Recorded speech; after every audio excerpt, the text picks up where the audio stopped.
Labrīt! Salmu pamācībās 25. nodaļā un 23. pantā tas kungs pamāca mūs. Ziemelis atnes lietu un slepenas mēlis rada skābu seju. Ir tāda līdzība, reiz ejot no rīta uz darbu, kāds satiek savu kaimiņu un viņš viņam saka, labrīt, tas viņam atsaka, labvakar.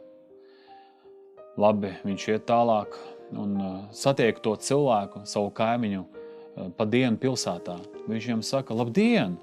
Tas viņa tā pat negrib skatīties, labvakar! Un te jau pievakari atgriežās mājās, un viņš satiek atkal to pašu kaimiņu, kur viņš bija redzējis no rīta. Viņš viņam saka, labvakar! Tas viņam saka, labvakar!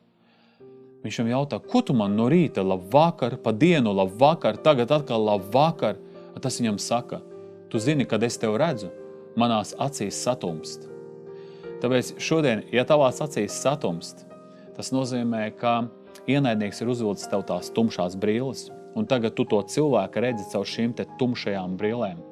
Lai tas kungs palīdz tev noņemt visu to tumsu no savām acīm, un lai viņš izgaismo tavas attiecības ar to cilvēku, ar kuru tev ir saspringums.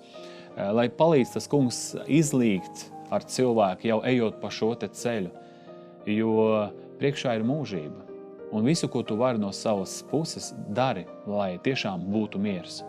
Mīļais kungs, es tev lūdzu svētī, lai tiešām mēs esam tie miera nesēji, mēs esam tie cilvēki, kas cenšas saturēt mieru ar visiem, ja iespējams, Dievs mans. Es tev lūdzu, palīdz, lai tiešām arī par mums nenāk šī krēsa, ka mēs kādu redzam. Dievs palīdz, lai mīlestība apklāj grēku daudzumu, lai mēs tiešām esam tie, kas ar atvērtu sirdi ejam, Dievs, kas varam skatīties visiem cilvēkiem acīs, jo mīlestība mūsu acīs, mīlestība mūsu sirdī.